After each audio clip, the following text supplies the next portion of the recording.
Good morning students. In the last class we had discussion over the profit maximization. In that we learned about the meaning of profit and the conditions of profit maximization. In the conditions we learned only two conditions. The first one is the price P must equal MC or MR must equal to the MC. And the second one is MC is non-decreasing or the slope of MC is positive. ನಾವು last ಸೆಷನ್ನಲ್ಲಿ ಏನನ್ನು ಕಲ್ತಿದ್ದೀವಿ?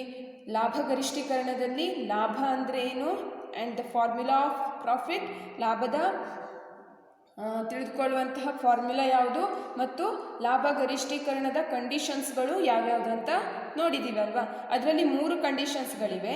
ಆ 3 ಕಂಡೀಷನ್ಸ್ಗಳಲ್ಲಿ ನಾವು ಯಾವುದನ್ನು, first one ಬೆಲೆ ಏನಾಗಿರಬೇಕು, ಸೀಮಾಂತ ವೆಚ್ಚಕ್ಕೆ ಸಮನಾಗಿರಬೇಕು. ಆ್ಯಂಡ್ ಸೆಕೆಂಡ್ ಒನ್ ಸೀಮಾಂತ ವೆಚ್ಚವು ಕಡಿಮೆಯಾಗಿ ಇರುವುದಿಲ್ಲ ಅಥವಾ ಸೀಮಾಂತ ವೆಚ್ಚದ ಇಳಿಜಾರು ಏನಾಗಿರುತ್ತೆ, ಧನಾತ್ಮಕವಾಗಿ ಇರುತ್ತೆ ಅಂತ ನೋಡಿದ್ದೀವಲ್ವಾ. ಸೊ ಇವುಗಳನ್ನು ನಾವು ಯಾವುದ್ರ ಮೂಲಕ, ಒಂದು ಡಯಾಗ್ರಾಮ್ ಮೂಲಕ ಅಭ್ಯಾಸ ಮಾಡಿ. So this diagram shows the 2 of our conditions.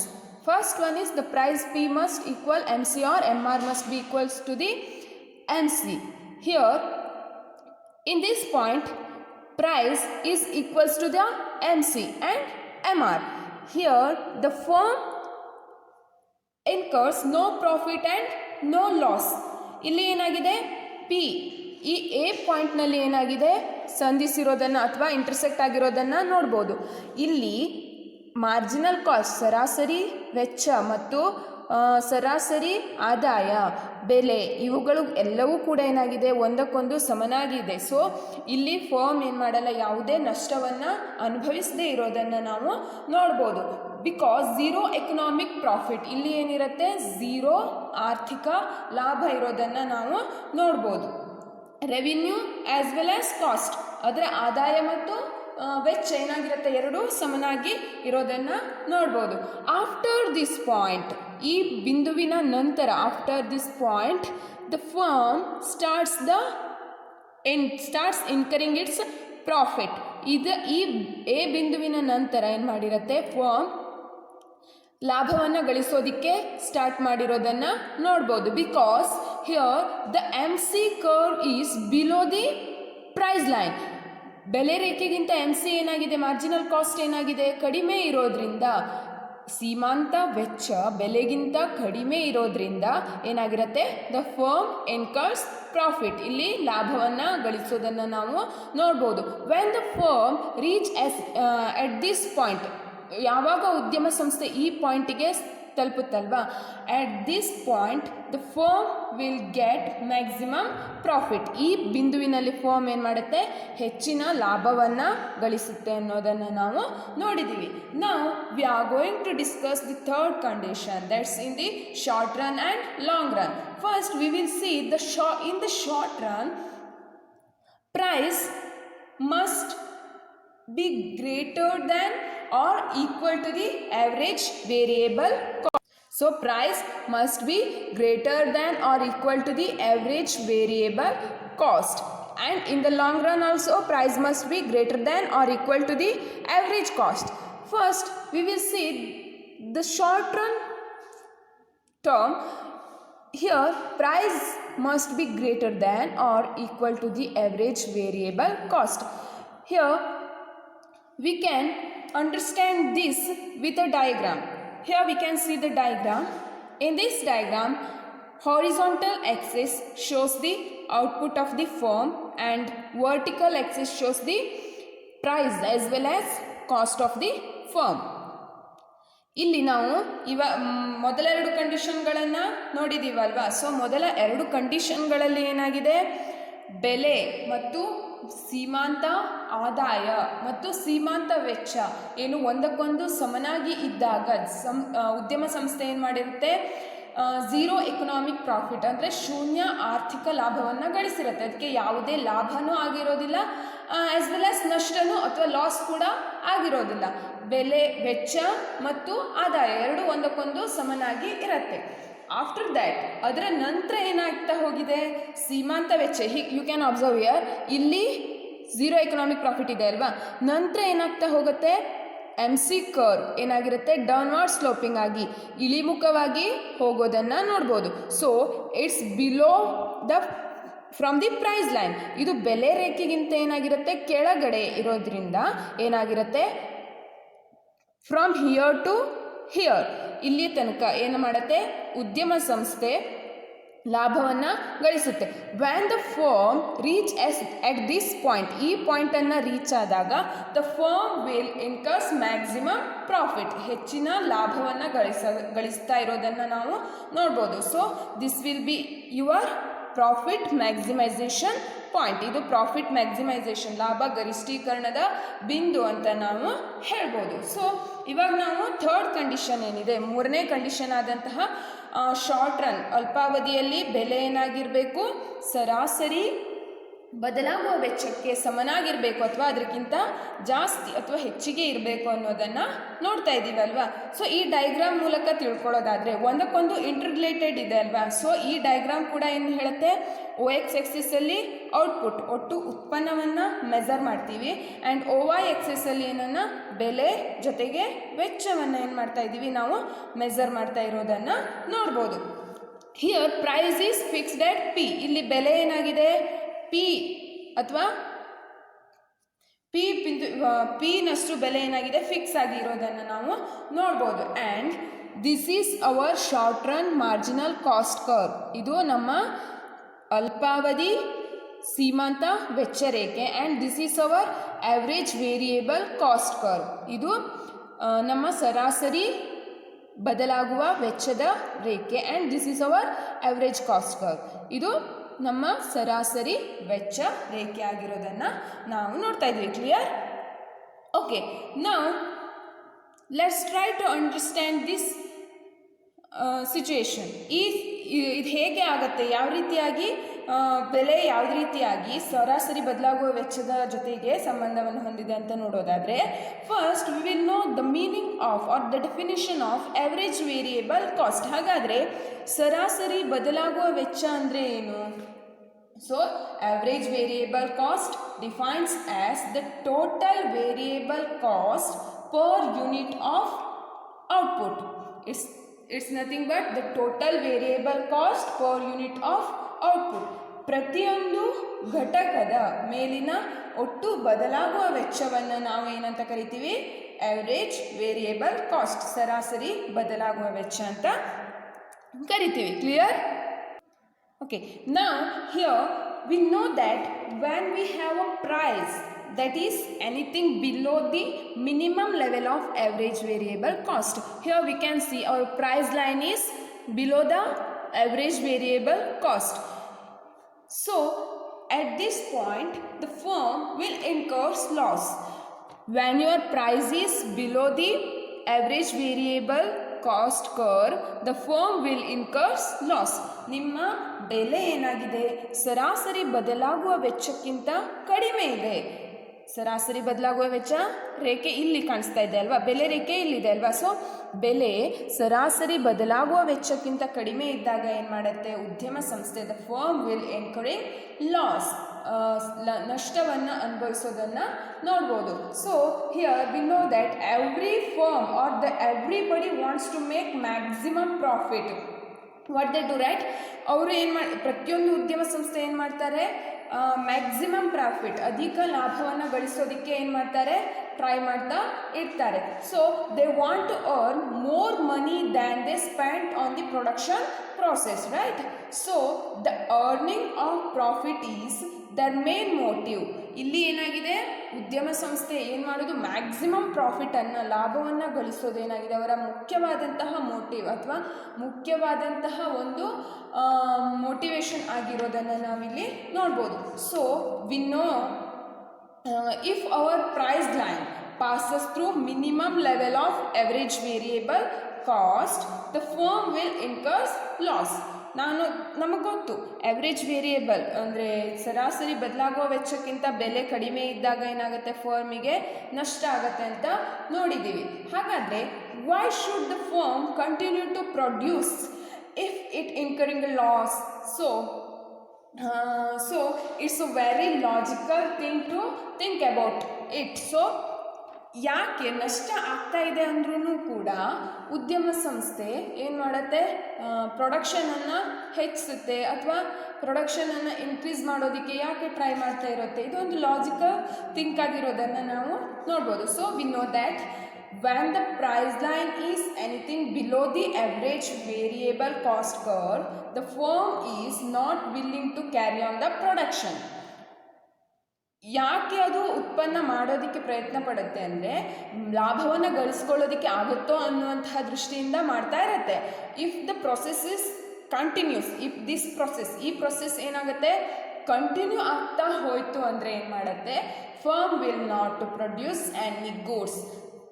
ಯಾವುದೇ ಪ್ರೊಡ್ಯೂಸ್ ಅಥವಾ ಯಾವುದೇ ಗೂಡನ್ನು ಪ್ರೊಡ್ಯೂಸ್ ಮಾಡೋದಕ್ಕೆ ಅದು ಇಷ್ಟಪಡದೇ ಇರೋದನ್ನು ನೋಡ್ಬೋದು. ಸೊ ದ ಫರ್ಮ್ ಏನು ಮಾಡುತ್ತೆ, ಪ್ರೊಡಕ್ಷನನ್ನು ಸ್ಟಾಪ್ ಮಾಡುತ್ತೆ and supply of the product also, ಒಂದು ವಸ್ತುವಿನ ಮಾರಾಟವನ್ನು ಕೂಡ ಏನು ಮಾಡುತ್ತೆ, ನಿಲ್ಲಿಸೋದನ್ನು ನಾವು ನೋಡ್ಬೋದು. Because the firm ಇನ್ಕರ್ಸ್ loss here. ಯಾಕಂದರೆ ಆವ್ರೇಜ್ ವೇರಿಯಬಲ್ ಕಾಸ್ಟೇ ಹೆಚ್ಚಾಗಿದೆ, ಪ್ರೈಸ್ ಕಡಿಮೆ ಇದೆ ಅಂದರೆ ಫರ್ಮ್ ಏನು ಮಾಡುತ್ತೆ, ನಷ್ಟ ಅನುಭವಿಸುತ್ತೆ. ಸೊ ಅಲ್ಲಿ ಏನು ಮಾಡಿರುತ್ತೆ, ಉದ್ಯಮ ಸಂಸ್ಥೆ ಯಾವುದೇ ವಸ್ತುವನ್ನು ಉತ್ಪಾದನೆ ಮಾಡಲಿಕ್ಕೆ ನೋಡದೇ ಇರೋದನ್ನು ನಾವು ನೋಡ್ಬೋದು. Clear? So already I have told you that in this diagram we consider this is our price line, this is our average variable cost curve. When the price is lower than the average variable cost, the firm incurs loss. So when the firm incurring loss, the firm will not produce maximum goods. So price is lower than, when the price is lower than the average variable cost, the firm incurs loss. Because of this, the firm would not like to produce any more goods. No. So ಇಲ್ಲಿ ಉದ್ಯಮ ಸಂಸ್ಥೆ ಬೆಲೆ ಕಡಿಮೆ ಇದ್ದು ವೆಚ್ಚ ಹೆಚ್ಚಾಗಿದ್ದರೆ ಯಾವುದೇ ವಸ್ತುವನ್ನು ಉತ್ಪಾದನೆ ಮಾಡೋದಿಲ್ಲ ಅಂತ ನೋಡ್ಬೋದು.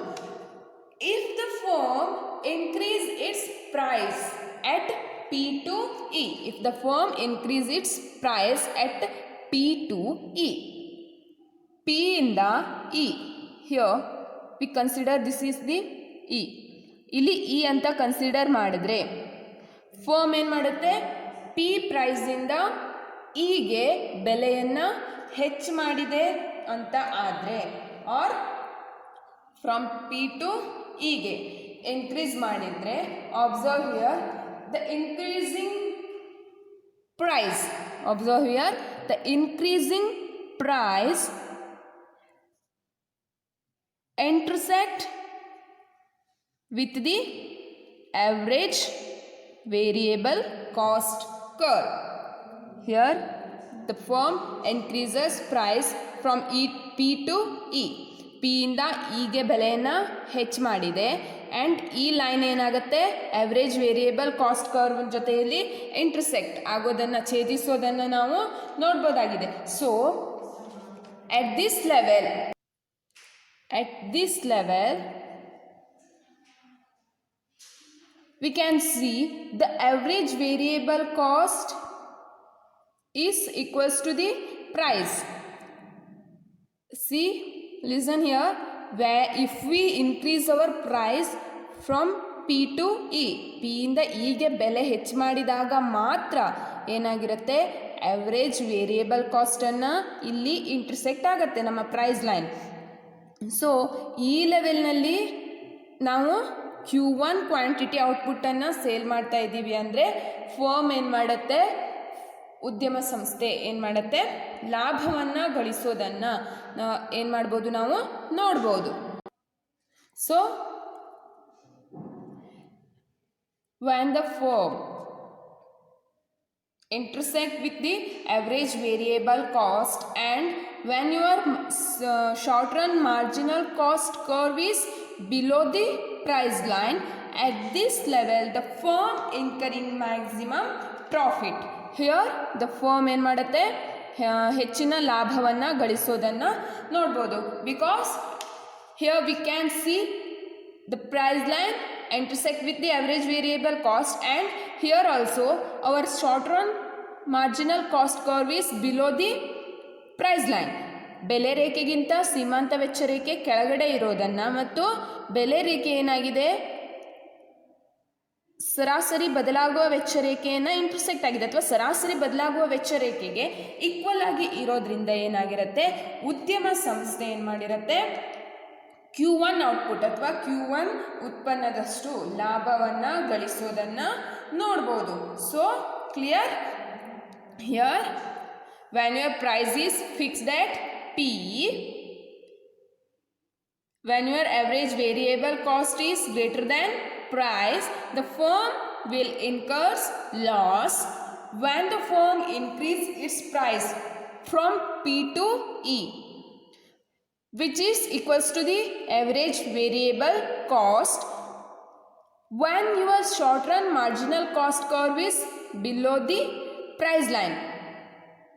If the price is fixed at this level, the firm will incur profit. ಉದ್ಯಮ ಸಂಸ್ಥೆ ಲಾಭವನ್ನು ಗಳಿಸುತ್ತೆ ಅನ್ನೋದನ್ನು ನಾವು ನೋಡ್ಬೋದು. So this is all about the short run profit maximisation. ಉದ್ಯಮ ಅದು ಅಲ್ಪಾವಧಿಯಲ್ಲಿ ಲಾಭ ಗರಿಷ್ಠೀಕರಣದ ಒಂದು ವಿಧಾನ ಅಂತ ನಾವು ಹೇಳ್ಬೋದು. So it shows price must be greater than or equal to the average variable cost. Average variable ಕಾಸ್ಟಿಗೆ ಈಕ್ವಲ್ ಆಗಿರಬೇಕು ಅಥವಾ ಆವ್ರೇಜ್ ವೇರಿಯೇಬಲ್ ಕಾಸ್ಟಿಗಿಂತ ಹೆಚ್ಚಾಗಿದ್ರೂ ಕೂಡ ಏನಾಗಿರುತ್ತೆ ಉದ್ಯಮ ಸಂಸ್ಥೆ ಲಾಭವನ್ನು ಗಳಿಸುತ್ತೆ ಅನ್ನೋದನ್ನು ಇದು ಹೇಳುತ್ತೆ. ಸೊ ಓವರಾಲ್ ಆಗಿ ಏನಾಗಿರಬೇಕು ಪ್ರೈಸ್ ಏನಾಗಿರಬೇಕು ಆವ್ರೇಜ್ ವೇರಿಯೇಬಲ್ ಕಾಸ್ಟ್ಗಿಂತ ಹೆಚ್ಚಿಗೆ ಇರಬೇಕು ಅಥವಾ ಈ ಒನ್ ಲೆವೆಲ್ನಲ್ಲಿ ಇದ್ರೂ ಕೂಡ ಏನಾಗಿರುತ್ತೆ ಇಲ್ಲಿ ಉದ್ಯಮ ಸಂಸ್ಥೆ ಪ್ರಾಫಿಟನ್ನು ಗಳಿಸುತ್ತೆ. Because average variable cost is lower than the price. ಸರಾಸರಿ ಬದಲಾಗುವ ವೆಚ್ಚ ಬೆಲೆಗಿಂತ ಕಡಿಮೆಯಾಗಿ ಇರುತ್ತಲ್ವಾ. So either it should be equal to the price or it should be greater than the price. ಬೆಲೆಗಿಂತ ಹೆಚ್ಚಾಗಿರಬೇಕು ಅಥವಾ ಬೆಲೆಗೆ ಸಮನಾಗಿ ಇರಬೇಕು. ಯಾವುದು average variable cost. Is it clear? Okay, now we will move on the second condition, that is in long run price must be greater than or equal to the average cost. Price must be greater than or equal to the average cost. ಬೆಲೆ ಏನಾಗಿರಬೇಕು ಸರಾಸರಿ ವೆಚ್ಚಕ್ಕೆ ಏನಾಗಿರಬೇಕು ಸಮನಾಗಿರಬೇಕು ಅಥವಾ ಸರಾಸರಿ ವೆಚ್ಚಕ್ಕಿಂತ ಏನಾಗಿರಬೇಕು ಹೆಚ್ಚಿಗೆ ಆಗಿ ಇರಬೇಕು. ಸೊ ಇಲ್ಲಿ ನೀವು ನೋಡಿದ್ದೀರಲ್ವಾ ಸೇಮ್ ಆ್ಯಸ್ ಇಟ್ ಈಸ್ ಇದೇ ಥರನೇ ಏನಾಗಿರುತ್ತೆ ಲಾಂಗ್ ರನ್ನಲ್ಲೂ ಕೂಡ ಕಂಟಿನ್ಯೂ ಆಗೋದನ್ನು ನೋಡ್ಬೋದು. Now let's try to understand this with a diagram. Here we are measuring in the horizontal axis, output in the horizontal axis and price as well as cost in the vertical axis. And when the price is fixed at P, ಬೆಲೆ P ಗೆ fix ಆಗಿ ಇದೆ ಅಂತ ನೋಡೋದಾದ್ರೆ this will be your price line and this is your marginal cost curve. That is also long run marginal cost curve, and this is your average cost curve. This is your marginal cost curve and this is your average cost curve, long run average cost curve. Here also when the price is lower than the average cost, when the price is lower than the average cost, the firm will incur loss because your cost is maximum than the price. ನಿಮ್ಮ ವೆಚ್ಚ ಏನಾಗಿರುತ್ತೆ ಬೆಲೆಗಿಂತ ಹೆಚ್ಚಾಗಿರುತ್ತೆ ಅಥವಾ ನಿಮ್ಮ ಬೆಲೆ ಸರಾಸರಿ ವೆಚ್ಚಕ್ಕಿಂತ ಕಡಿಮೆ ಇದ್ದಾಗ ಏನಾಗಿರುತ್ತೆ ಉದ್ಯಮ ಸಂಸ್ಥೆ ನಷ್ಟವನ್ನು ಅನುಭವಿಸೋದನ್ನು ನಾವಿಲ್ಲಿ ನೋಡ್ಬೋದು. If the firm increase its price from P to E, P2 ಇಂದ Eಗೆ ಉದ್ಯಮ ಸಂಸ್ಥೆ ಏನು ಮಾಡಿರುತ್ತೆ ಬೆಲೆಯನ್ನು ಹೆಚ್ಚು ಮಾಡಿದೆ ಅಂತ ನೋಡೋದಾದರೆ ಇಲ್ಲಿ ಏನು ಮಾಡಿರುತ್ತೆ ಉದ್ಯಮ ಸಂಸ್ಥೆ P2 ಇಂದ Eಗೆ ಬೆಲೆಯನ್ನು ಹೆಚ್ಚಿಸಿದೆ ಅಂತ ನೋಡೋದಾದರೆ here this will be your D and let me bring this down. Q1 quantity output. At this level we can see your average cost as well as your marginal cost, both are lower than the price, or your average cost is equals to the price and your marginal cost is lower than the price.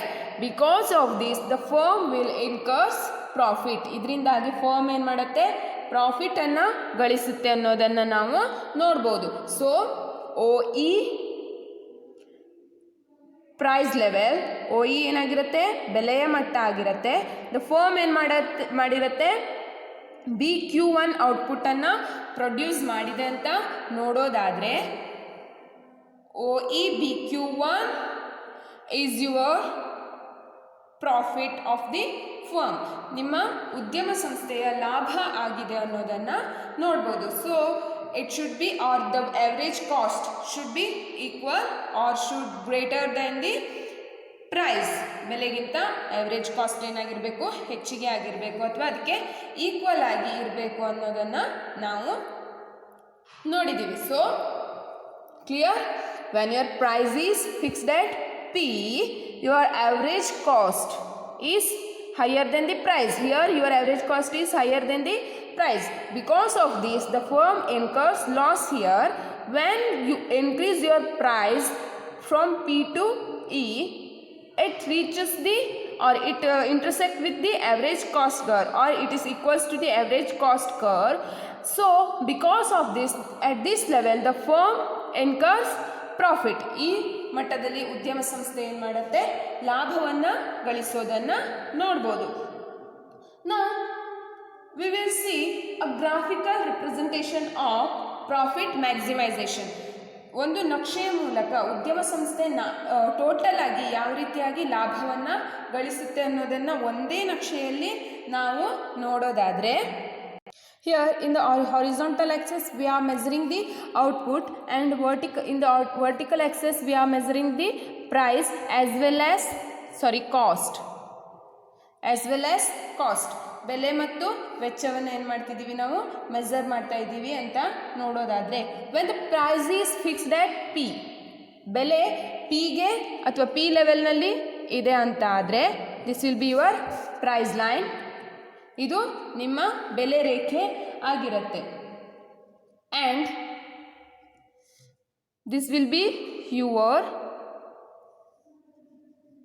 Marginal short run marginal cost curve,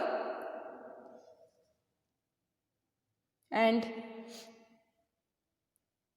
this will be your average variable cost curve, and this will be your average cost curve.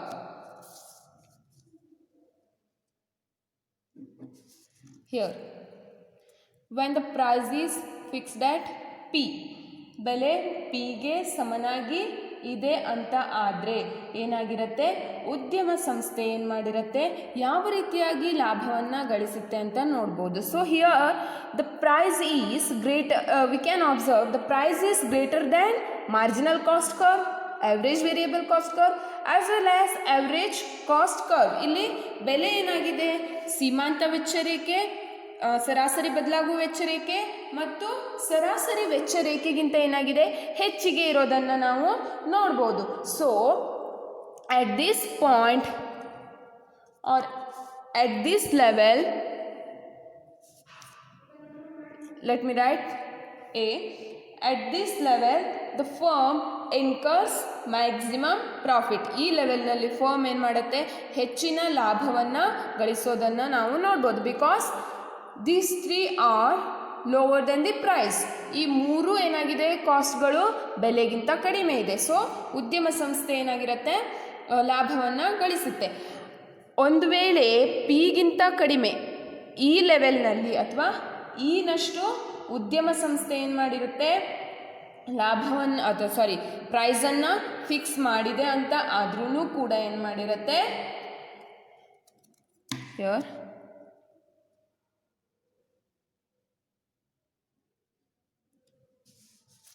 E B. Here also the firm incurs profit because average variable cost and marginal cost is lower than the price. ಇಲ್ಲಿಯೂ ಕೂಡ ಬೆಲೆಗಿಂತ ಕಡಿಮೆ ಇರೋದನ್ನು ನೋಡ್ಬೋದು. ಇದಕ್ಕಿಂತ ಬೆಲೆ ಇನ್ನೂ ಕಡಿಮೆ ಆಯಿತು ಅಂದರೆ ಏನಾಗಿರುತ್ತೆ, ಉದ್ಯಮ ಸಂಸ್ಥೆ ನಷ್ಟವನ್ನು ಅನುಭವಿಸೋದನ್ನು ನಾವು ನೋಡ್ಬೋದು. So with this we can know that average variable cost, average cost as well as the marginal cost should be equal or greater than the price. ಬೆಲೆಗೆ ಸಮನಾಗಿರಬೇಕು ಅಥವಾ ಬೆಲೆಗಿಂತ ಹೆಚ್ಚಿಗೆ ಇರಬೇಕು ಅನ್ನೋದು ನಾವು ಅರ್ಥ ಮಾಡ್ಕೊಂಡಿದ್ದೀವಿ. So in the next class we will study the supply curve of a firm.